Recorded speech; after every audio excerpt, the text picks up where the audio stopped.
Buenas noches con todos los presentes. El día de hoy tenemos al doctor Miguel Ángel Vidalón Choque, quien estará encargado de la sesión del presente día. Adelante, doctor.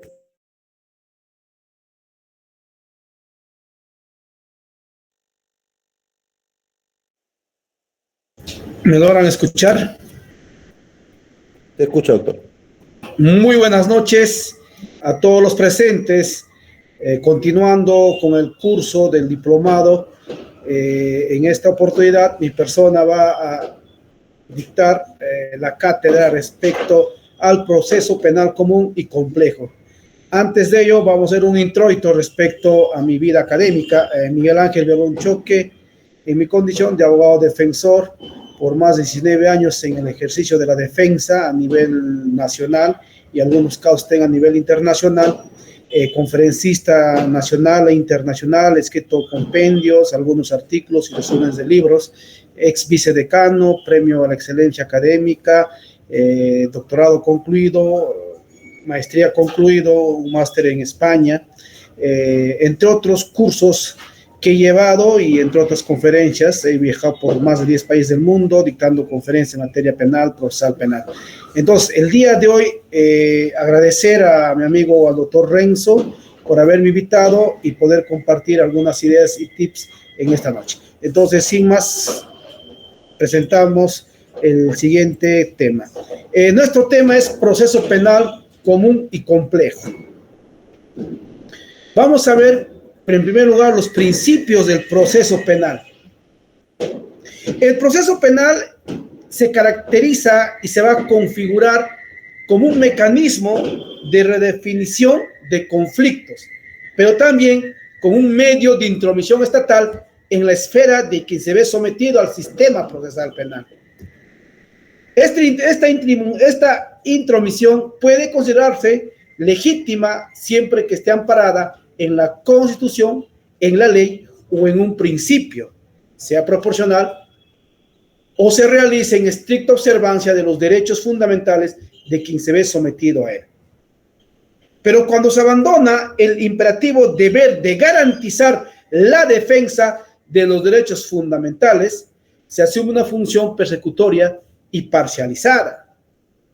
Esta intromisión se vuelve ilegítima. Debemos entender, honorables colegas, que al Estado le corresponde siempre una cuestión eminentemente de asumir siempre una doble función dentro de un proceso penal. De un lado, se debe de ejercitar el ius puniendi y del otro garantizar el respeto a los derechos fundamentales de los que se vienen sometiendo a un proceso penal.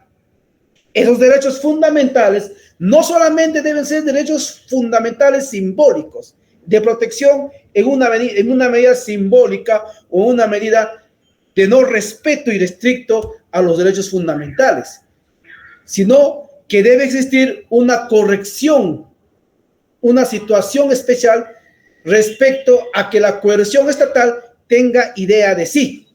Es por ello que debemos entender que el artículo 44 de la Constitución expresa que son deberes del Estado. No lo dice el código, no lo dice la norma, sino lo dice la Constitución.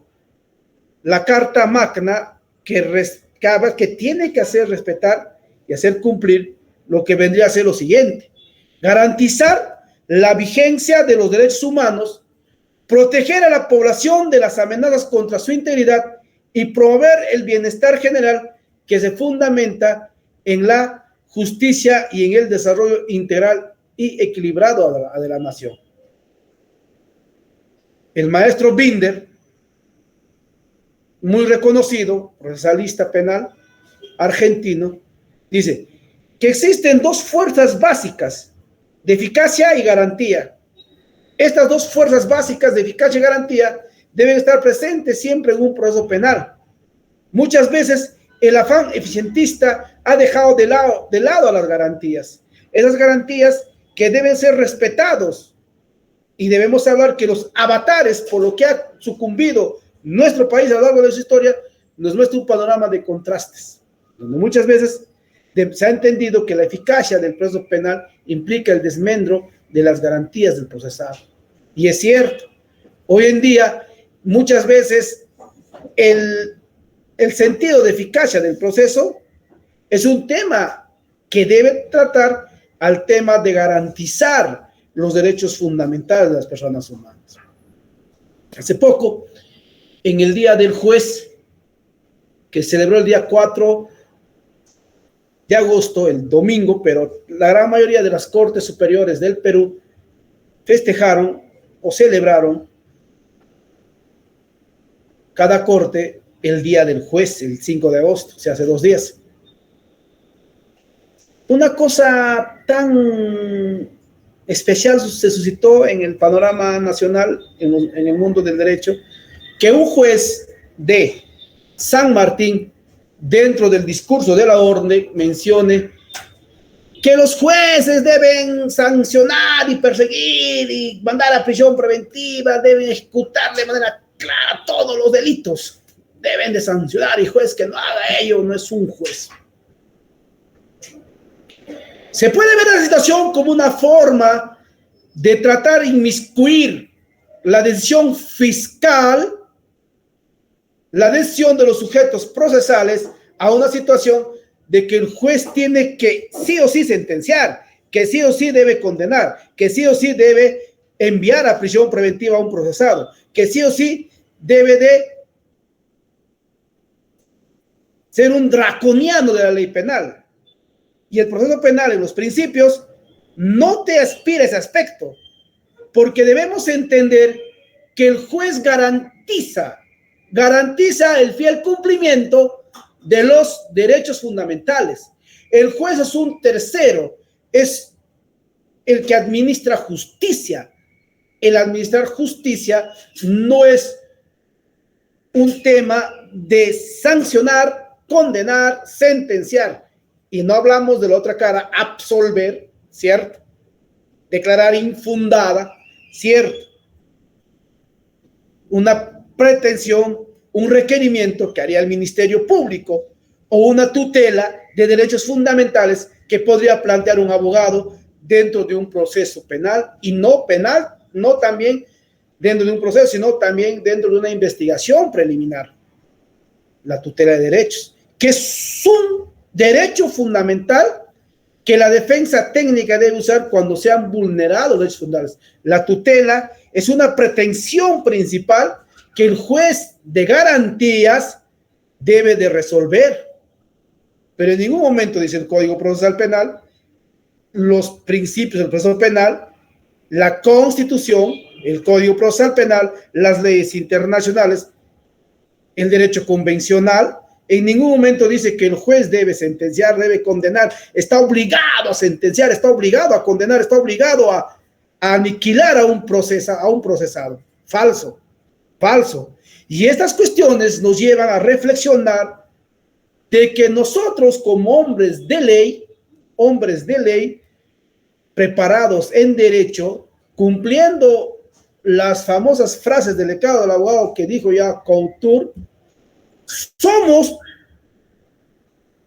personas que tenemos un lado eminentemente académico, un lado humano, un lado de capacidad, de discernimiento y de ser imparciales frente a una situación jurídica y no dejarse llevar por un tema de la emoción del momento o tratar de confundir al proceso penal, ni mucho menos, como mencionó una fiscal, que no voy a decir nombres, que diga que la carga de la prueba está de la parte de la defensa, ellos tienen que demostrar su inocencia. Falso. El artículo 4 del Código Procesal Penal, en el título preliminar, dice que el titular de la carga es el fiscal. El Ministerio Público debe investigar objetivamente y debe proceder conforme a ley.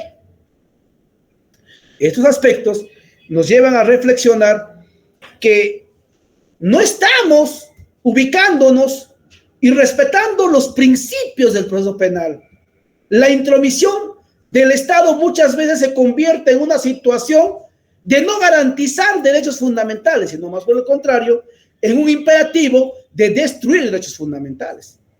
Porque una persona está amparado y está protegido por lo que sería la presunción de inocencia.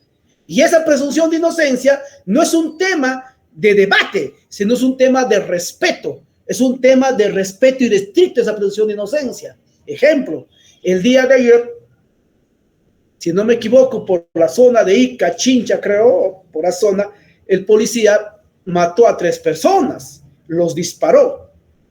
Perfecto. Él dijo que en legítima defensa, porque pensaba que iban a asaltarlo, por eso disparó a los 3, a la papá, mamá, hijito, que eran de la ciudad extranjera, pero para eso está el proceso penal. Para investigar, determinar si actuó en legítima defensa o si no actuó en legítima defensa. Si estamos ante un delito de homicidio simple, estamos a un delito de homicidio calificado o estamos ante un tema de legítima defensa. Tendremos que analizar de manera pormenorizada. El Ministerio Público tiene que analizar todos los presupuestos del artículo 106, del artículo 108, del artículo 20, 21 del Código Penal para ver si efectivamente el señor actuó en legítima defensa, pero yo no puedo dar una apreciación equivocada y decir, no, es sanción por homicidio calificado, por homicidio simple, o no actuó en legítima defensa. Nosotros como hombres de ley no debemos actuar de ello, sino debemos garantizar la vigencia de los derechos fundamentales, la vigencia de un debido proceso penal, la vigencia de un respeto irrestricto a garantizar el cauce correcto como debe llevarse un proceso penal. Entonces, ¿qué son los principios? ¿Qué son los principios que tanto se discute y que muchas veces nosotros antes de empezar a defender en la condición de abogados de la defensa, el Ministerio Público como titular de la acción penal, el Poder Judicial, por medio del juez de instrucción preparatoria, los jueces unipersonales o los jueces colegiados, ¿qué están? Ellos siempre deben de primero ir a los principios, respetar los principios que aspira el Código Procesal Penal, que aspira la Constitución Política del Perú, que aspira los tratados internacionales. Entonces, ¿qué son los principios? Los principios son criterios de orden jurídico. No solamente de un orden jurídico, sino de un orden político, que sustentan y orientan el proceso penal. Este marco de una política global del Estado debe de garantizar los derechos del imputado. Garantizar los derechos del imputado no quiere o no significa no punibilizar, de que debe ser impune, de que no debe investigarse, de que es el intocable. No. Se debe entender de que al decir garantizar los derechos del imputado es que todo imputado, todo investigado, todo procesado, todo supuesto agente activo debe de tener las garantías mínimas de sus derechos. Y que la finalidad del proceso penal es la búsqueda de un equilibrio importante. Es la búsqueda de un equilibrio entre eficacia y garantía. Tiene que haber un equilibrio entre que existe una eficacia y una garantía. Eficacia de que debe demostrarse mediante medios de prueba, mediante prueba fundamental, la supuesta responsabilidad penal del imputado o la inocencia del imputado, con garantías de los derechos fundamentales. El artículo 44 de la Constitución sirve de contrapeso para limitar el ius puniendi del Estado. El ius puniendi del Estado se debe limitar a un contrapeso. Debe limitarse a que no exista un abuso. Un abuso. Constituyen las bases ideológicas y el fundamento político-jurídico del modelo procesal penal que inspira un determinado ordenamiento. Constituyen las bases ideológicas y el fundamento político-jurídico del modelo procesal que inspira un determinado ordenamiento.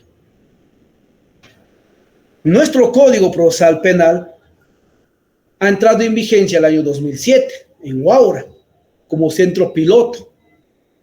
Y ha ido entrando en vigencia de manera paulatina en todo el Perú, que al final recién entró en vigencia el año 2021, si no me equivoco, en Ciudad Lima, Lima capital, donde contamos con Lima Este, Lima Norte, Lima Centro, Lima Sur.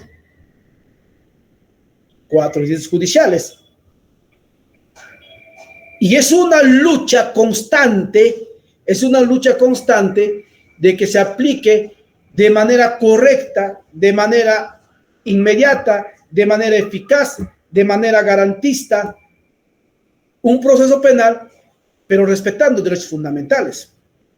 Esa es la lucha y la consigna de que todos los sujetos procesales, desde diferentes tribunas, se ha tratado de implementar. Sin embargo, hemos destruido el sistema o razón y la base de un verdadero proceso penal.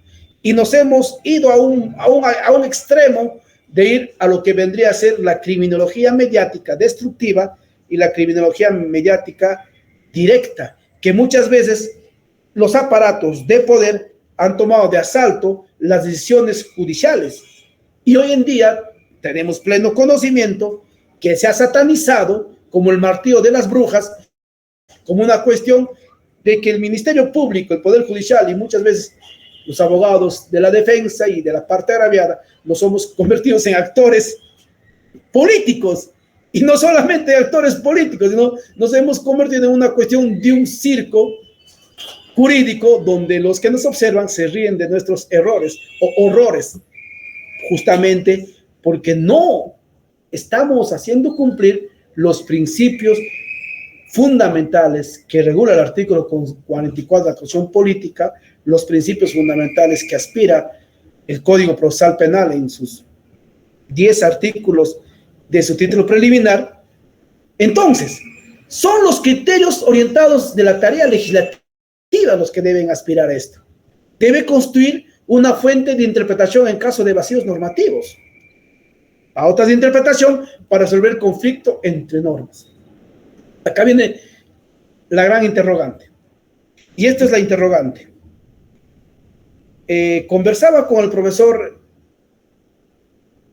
Boris Barrios González, un gran amigo mío que es un estudioso del derecho procesal en Panamá, y me preguntaba y me decía: Miguel Ángel, ¿cómo está funcionando el proceso penal peruano? Porque veo que constantemente en la prensa internacional que el fiscal de la nación investiga al presidente, el presidente presenta recursos ante el Tribunal Constitucional, a los que nombran a los jueces, al Junta General de Justicia, el Congreso los destituyen y la Junta General de Justicia destituye a fiscal. ¿Qué es eso, mis? O sea, es un lugar donde que no existe un equilibrio o no existe un rumbo de sus funcionarios de alto rango, mis. Y yo lo digo, justamente todo lo que ha creado ello es la criminología mediática. Muchas veces nos dejamos llevar y dejamos de lado los principios, y muchas veces por la misma situación de la prensa mediática, de los aparatos de poder que dominan las decisiones muchas veces del Poder Judicial, del Ministerio Público, y con esta situación de Justicia TV, que en vez de apoyar ha destruido muchos principios, estamos decayendo el sistema procesal penal. El sistema procesal penal, que ha creído tener un principio, un respeto a los principios, ha ocasionado el desconocimiento de los principios. El desconocimiento de los principios, que conlleva ¿qué? Inocentes detenidos previamente por plazos excesivos, condenas injustas. En términos económicos, representa un abrumante gasto para el Estado. Recomendaciones y sanciones de la Corte Americana de Derechos Humanos. Deslegitimación del sistema, de sus propios operadores y del país. Estamos deslegitimando el sistema procesal penal. Estamos deslegitimando el sistema procesal penal. porque nos estamos convirtiendo en actores políticos, en actores de circos, más no en administrar justicia o defender con transparencia, con independencia, con imparcialidad, con autonomía, un proceso penal.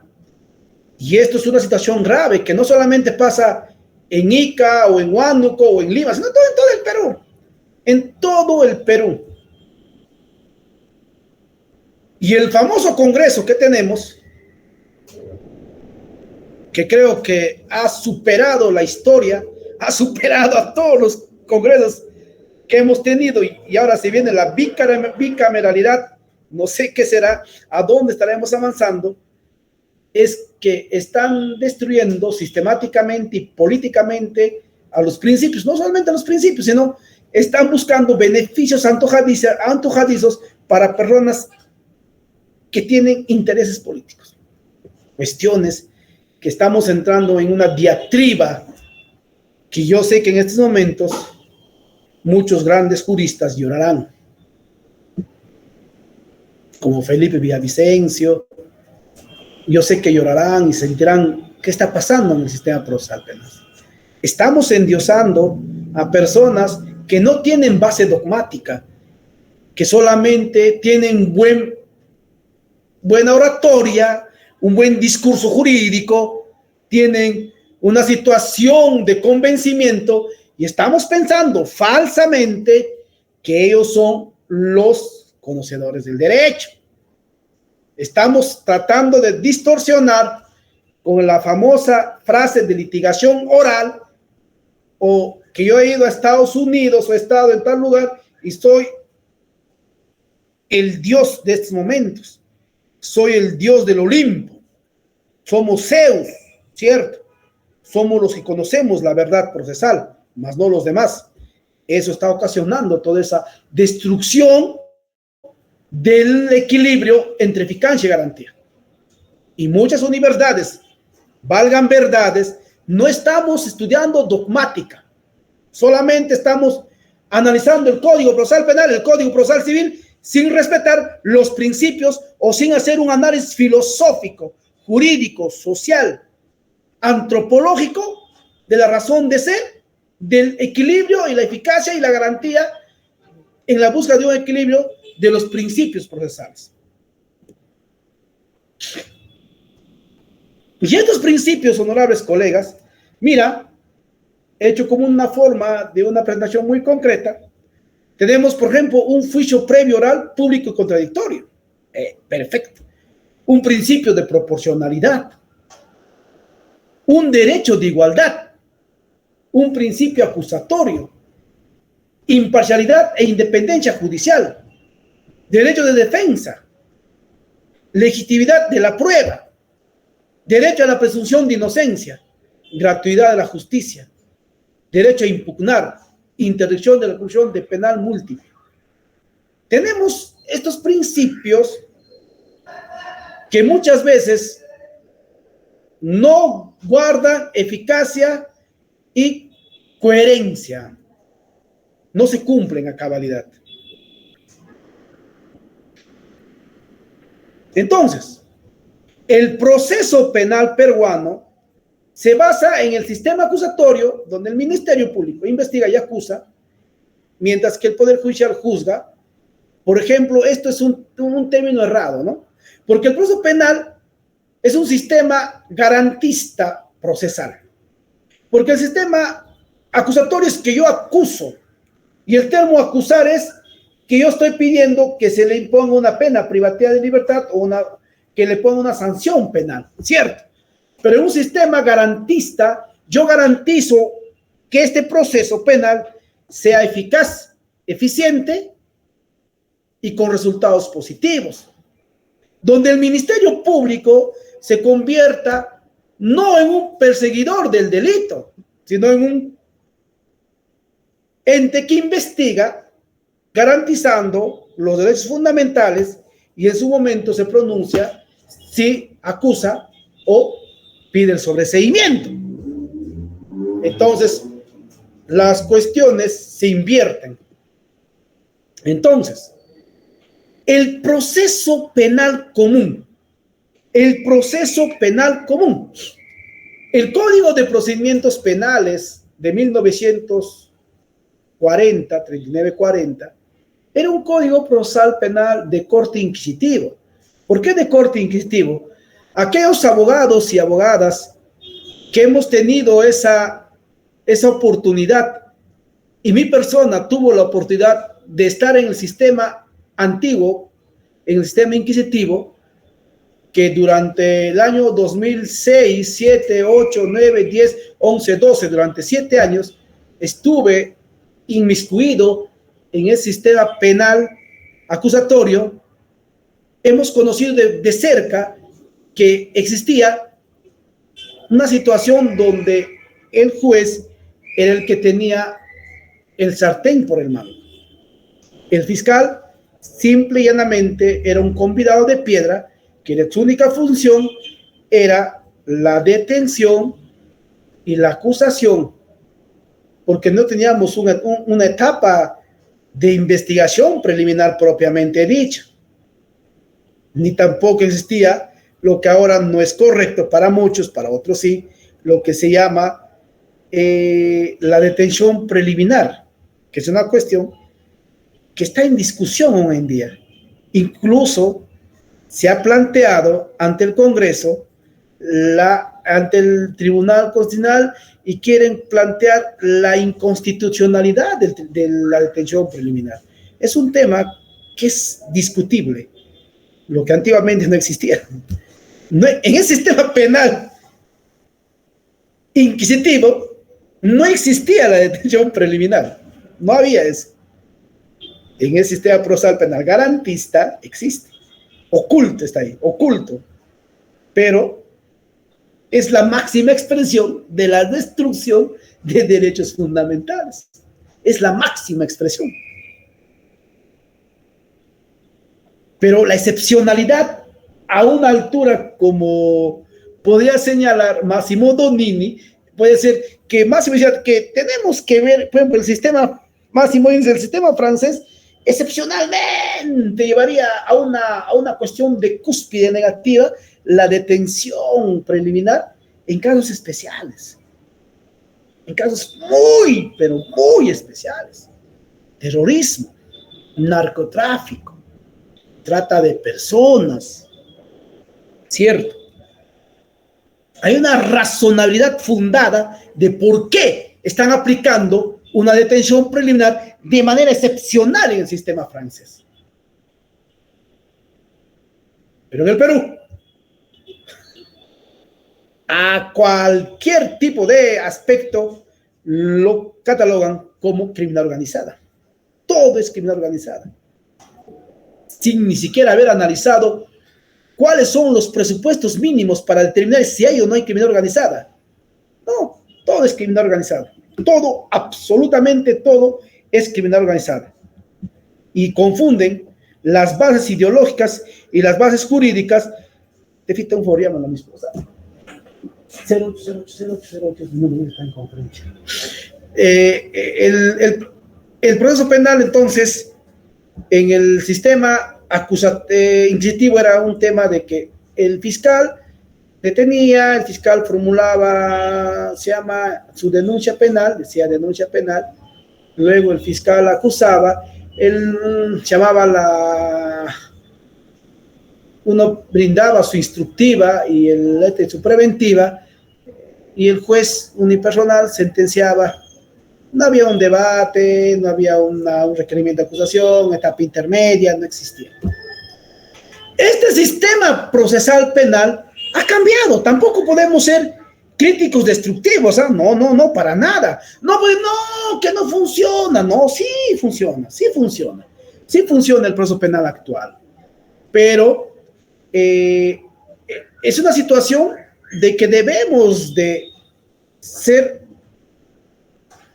realistas y dar críticas constructivas en temas que no configuran, en temas que no cuadran, en temas que se destruyen derechos fundamentales, en temas que no se analizan concretamente un requerimiento de prisión preventiva.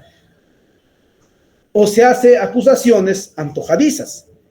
Se sentencian excepcionalmente a inocentes. Ese es el error. Entonces, el proceso penal en conjunto es un conjunto de normas que regulan un procedimiento judicial para sancionar delitos aplicando la mayoría de los casos. Es un término vago, escueto. Pero el proceso penal común, el proceso penal debe ser un proceso normal que cumpla esas características de garantizar derechos fundamentales, de garantizar un debido proceso, como dice el artículo 129, numeral 3 de nuestra Constitución Política del Perú, y de sentenciar o absolver conforme a ley. Su característica es por su oralidad, publicidad, contradicción y la tutela efectiva del derecho de las partes.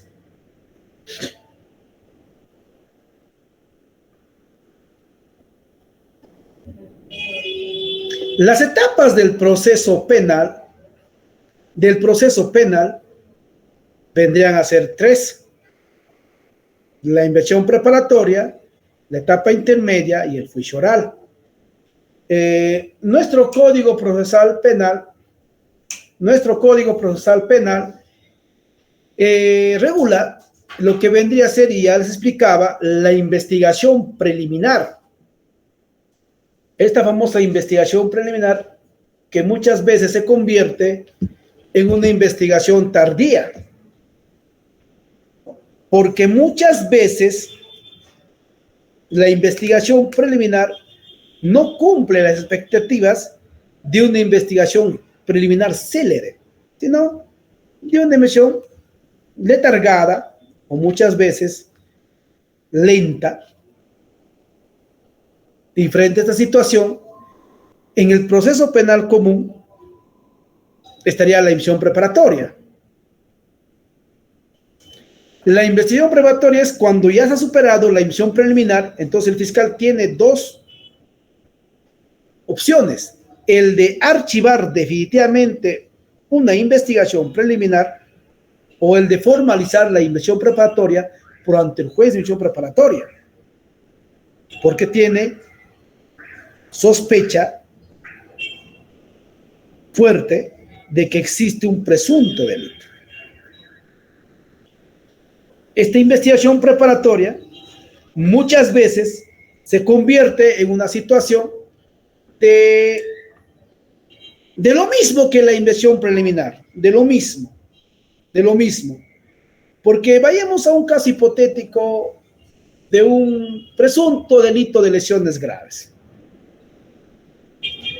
donde existe un certificado médico legal que determina que existe más de 32 días de incapacidad. Ejemplo, existen testigos que han visto que fulano A ha causado los daños graves en la persona a fulano B. Entonces, al iniciar la investigación preliminar, el Ministerio Público te pone 60 días, pide una ampliación de 120 días y al final formaliza investigación preparatoria, pero para practicar los mismos actos de investigación que han hecho en la etapa preliminar, razón por la cual no estarían cumpliendo la función. Y muchas veces la etapa intermedia se ha convertido en una situación simbólica procesal, porque no muchas veces se investiga, simplemente se demoran los plazos o muchas veces no se practican actos de investigación, salvo en donde que sí se practican actos de investigación como pericias testimoniales, indagatorias, inspecciones, reconstrucciones, otros actos. La etapa intermedia se presenta el requerimiento fiscal. Lo correcto es que en la etapa intermedia se requiere un requerimiento fiscal. En el requerimiento fiscal, el fiscal puede solicitar el sobreseimiento o también la acusación, o en su defecto un requerimiento mixto, que significa eminentemente acusa y primero sobreseimiento y acusa. Y eso se va a llevar al debate en un juez de investigación preparatoria. Es el llamado por ley, el juez de investigación preparatoria. Gesber Benavente Chorres, un académico peruano que se encuentra hoy en día en México, en Tuxtla Gutiérrez, estuvo acá en Perú como juez en Iquitos, algo de 3 años, pero escribió mucha obra, tiene muchos libros, Gesber Benavente Chorres, muchos libros, ha tenido críticas, porque es bien difícil escribir, y escribir más de 20 o 30 libros es un erudito, un eximio, pero ha escrito. Tienes que escribir para que exista crítica, porque si no escribes nada, se entiende que no has investigado. Y si escribes, necesariamente las críticas van a estar a flor de piel. Es lo normal.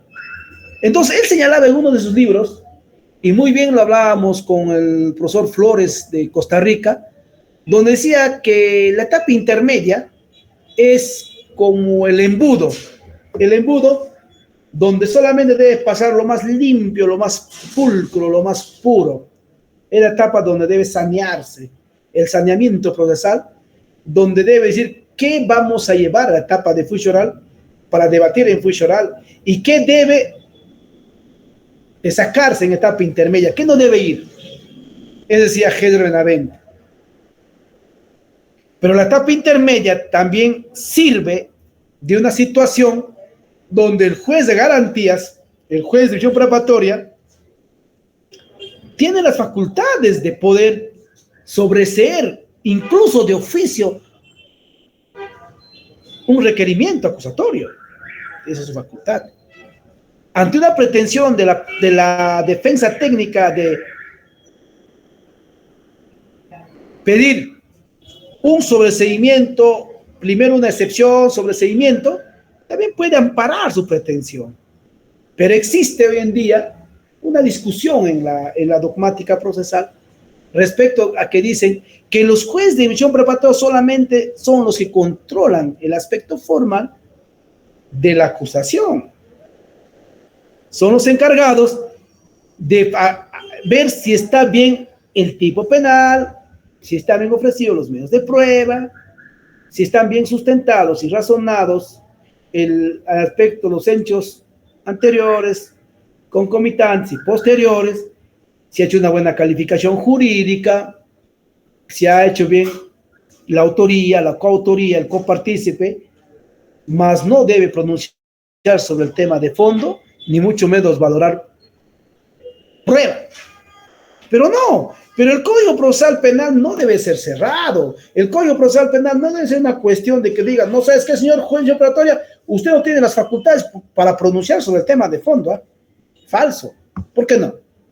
Si el juez de división preparatoria detecta, logra observar en su análisis jurídico raciocinio que no existe delito, entonces tendrá que sobreseer o amparar una excepción, porque dirá, ¿yo qué voy a mandar a juicio oral un tema donde que no hay delito, donde no hay responsabilidad penal?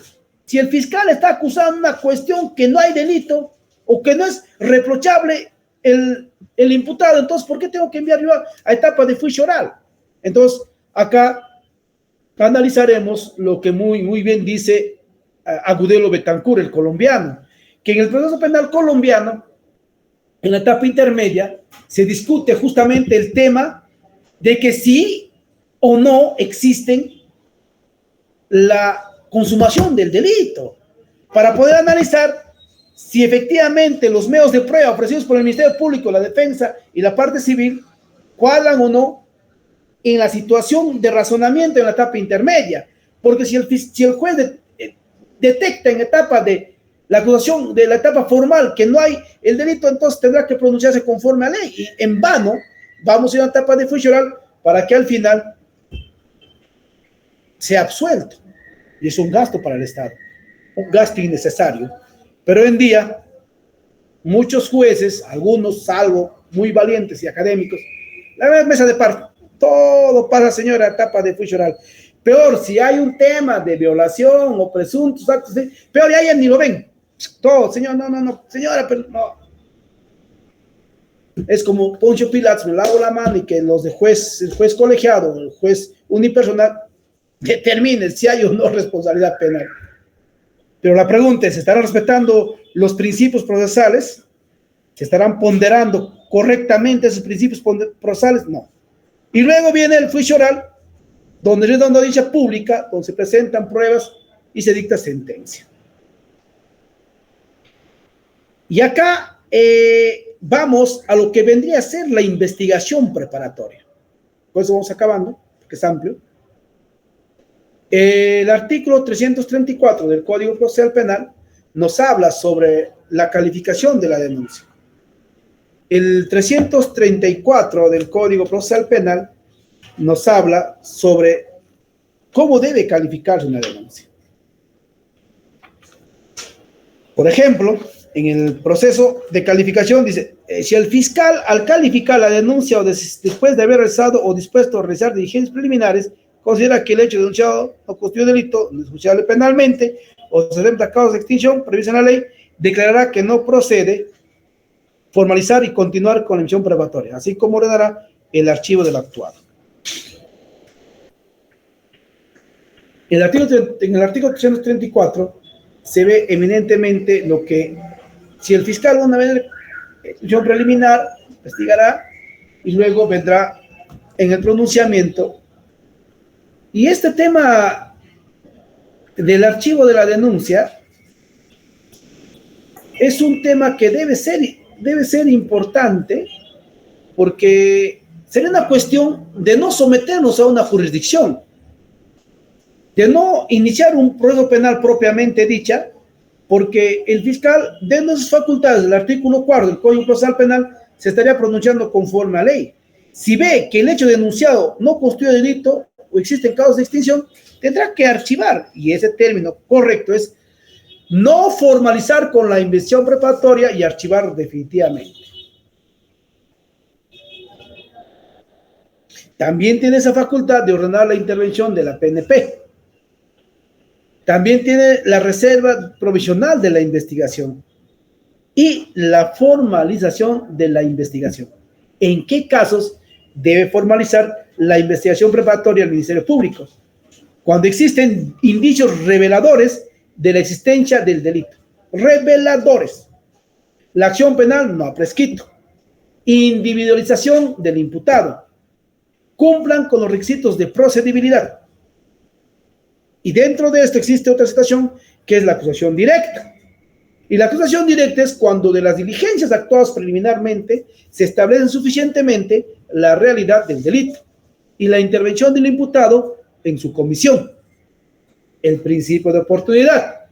De acuerdo al artículo 2 del Código Procesal Penal, el fiscal se puede abstenerse de ejercer la acción penal. Es un tema para tratar ampliamente. Estamos siendo rápido. Formalización y continuación de la investigación preparatoria. Ministerio Público, juez de acción preparatoria, defensa técnica.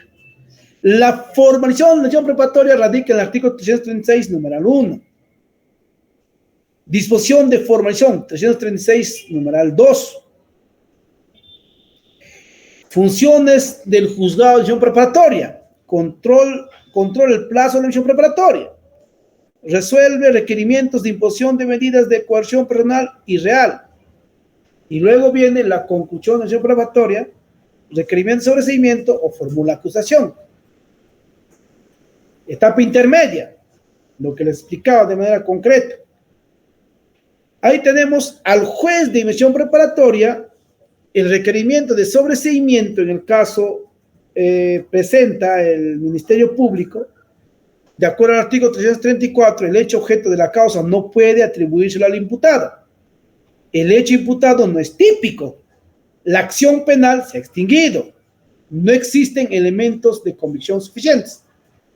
Dice bien claro el 344, no existen elementos de convicción suficientes. Es ahí muchas veces que confunde.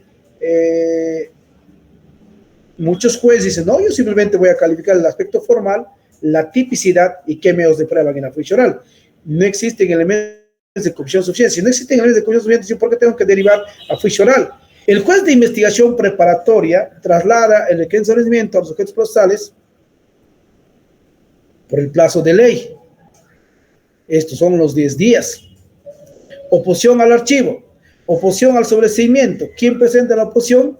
La parte civil, que podría ser en este caso el actor civil o el agraviado.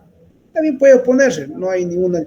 La audiencia de control de sobreseimiento, en la audiencia de control de sobreseimiento, el artículo 346, tiene en uno, el juez puede amparar el sobreseimiento.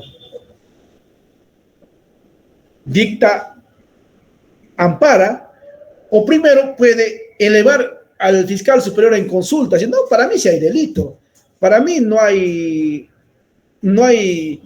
ningún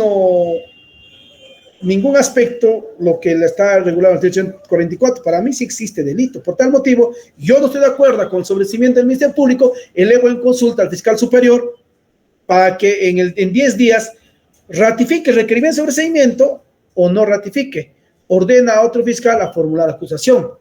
Es un tema de discusión en este punto, porque muchas veces el fiscal superior puede tener otro tema de apreciación, pero tiene que ser objetivo. Siempre el principio de objetividad procesal es un tema de ser objetivos, conlleva a ser imparciales, de que el fiscal superior tiene que ser imparcial. ¿Qué pasa si no hay delito? Yo no voy a decir, no, simplemente porque este fiscal provincial no me cae bien, ¿sabes qué? Voy a ordenar que otro fiscal formule acusación sin razonamiento. ¿Cierto? O ratifica el requerimiento cuando veo que efectivamente no hay delito, entonces sobreseimiento sí procede. Ahí el fiscal, otra opción es que el juez dicta el auto de sobreseimiento total cuando pides un sobreseimiento de manera total o parcial cuando pasa un requerimiento mixto, pides sobreseimiento y acusas. El juez, si lo considera admisible y fundado, se expondrá la reacción de una emisión suplementaria. Accesoriamente, es muy importante, en un caso específico que yo llevé, un caso muy, muy sonado de la muerte de un policía con sus 3 niños que mueren en Huánuco. Venía un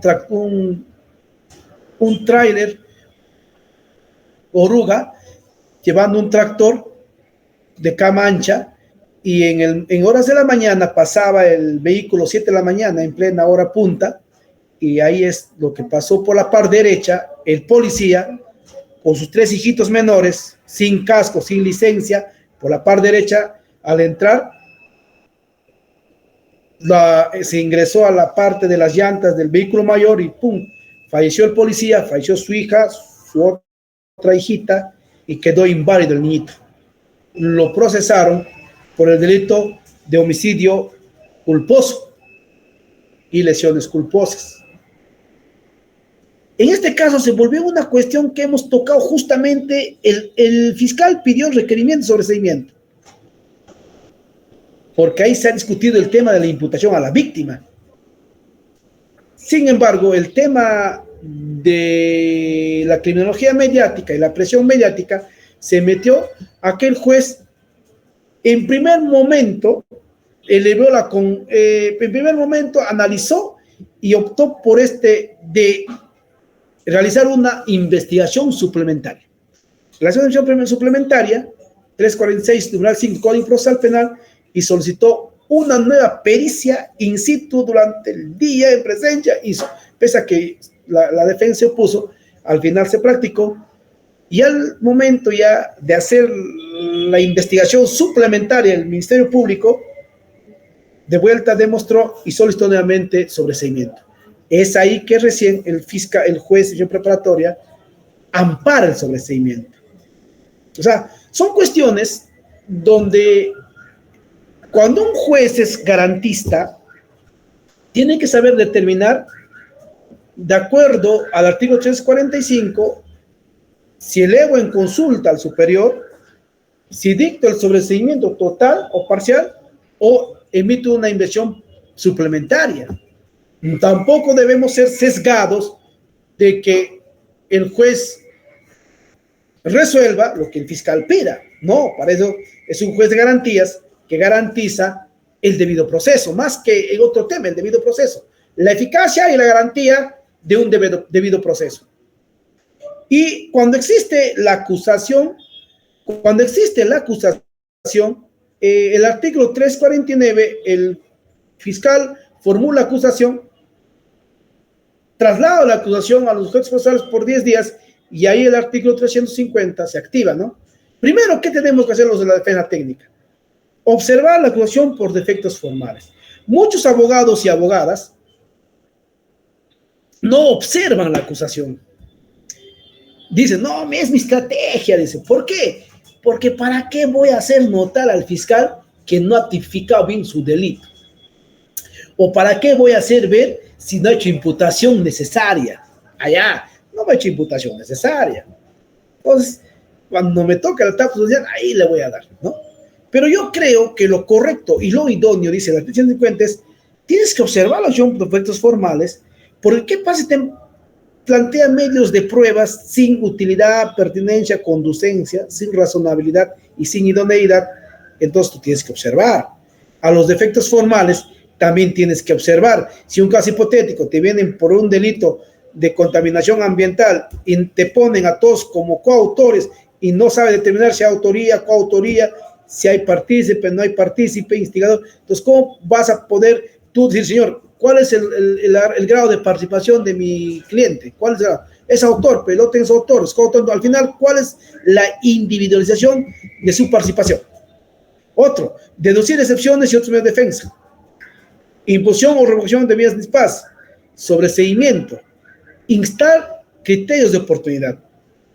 Es aquí en el artículo 350, en el tema de criterios de oportunidad, una discusión procesal que ha causado en un caso en Huancavelica sobre tema de etapa intermedia, sobre que han pedido un requerimiento mixto a una empresa minera X, donde primero piden sobreseimiento, el fiscal da el sobreseimiento, y en la etapa ya de acusación, el fiscal acusa, pero al momento ya de dictar la acusación y haber observado todas las partes, y la parte civil, en este caso la Procuraduría Ambiental, nunca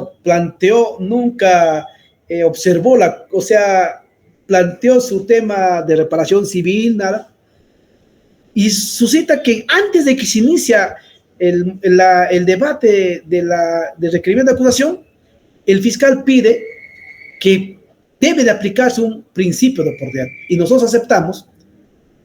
Sin embargo, al momento de ir a discusión con el Ministerio Público, con la parte civil, el tema de la reparación civil, nos viene con una suma cuantiosa, y no se llegó a un acuerdo.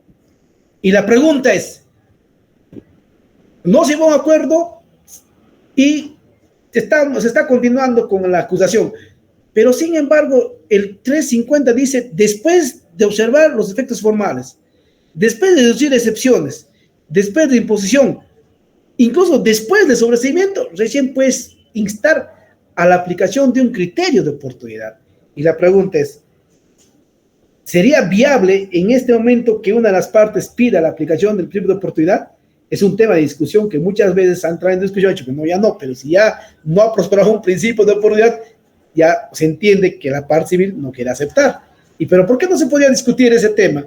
Es un tema que se deja interrogante, porque muchas veces el Código Procesal Penal no es tan uniforme, en el tema eminentemente jurídico. Y por último, tenemos el juicio oral.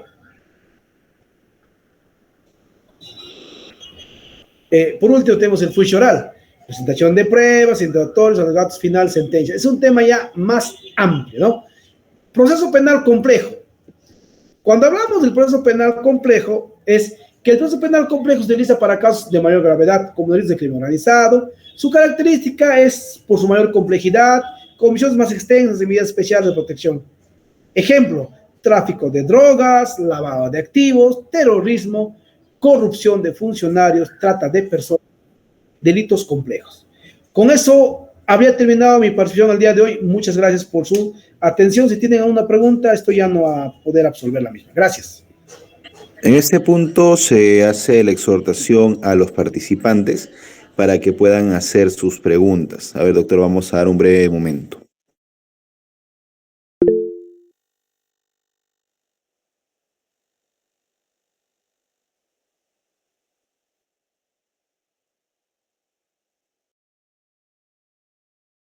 Bien, me parece que la señorita Sheila Garay ha levantado la mano. Señorita, la escuchamos.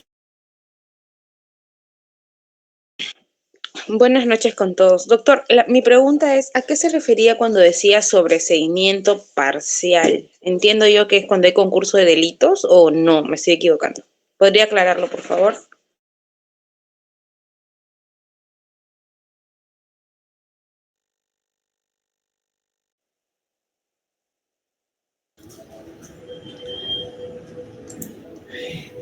Exacto. Debemos entender lo siguiente, que el Ministerio Público, dentro de sus facultades, tiene, por una parte, plantear un requerimiento mixto. Primeramente, o muy bien te voy a plantear un sobreseimiento especialmente. Y te podría plantear un tema de un requerimiento mixto. Pide una acusación, pide un sobreseimiento y luego te acusa. Ahora, el sobreseimiento parcial eminentemente es un tema donde el juez parcialmente puede sobreseer frente a un presunto de un concurso real de delitos. Imaginemos, tengo un caso de corrupción de funcionarios. A mi patronado se le ha imputado 3 hechos. Se le ha imputado el tema de peculado, colusión y negociación incompatible. El fiscal pide sobreseimiento parcial por el delito de peculado. Sin embargo, por el delito de negociación incompatible y colusión, acusa. Entonces, pide el sobreseimiento parcial solamente en ese extremo del delito y dice que en los demás va a continuar. Otro caso. Imaginemos que hay una pluralidad de agentes delictivos, A, B, C y D, pero sí existe delito para A, B, C, pero no PAS D. Por tal motivo pido sobreseimiento parcial solo en el extremo de A. A eso me refiero, ¿ya? De manera concreta. Gracias, doctor. Bien, si hay más preguntas, por favor, hagámosle saber al doctor.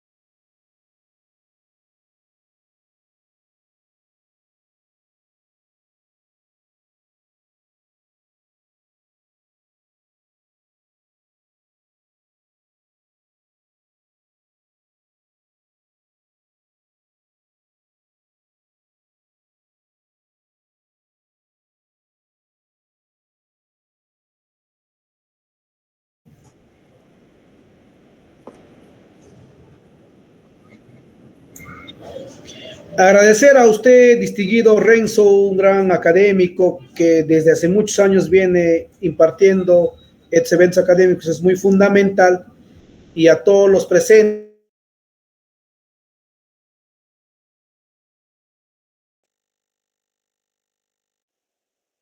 Bastante yo al maestro Zaffaroni.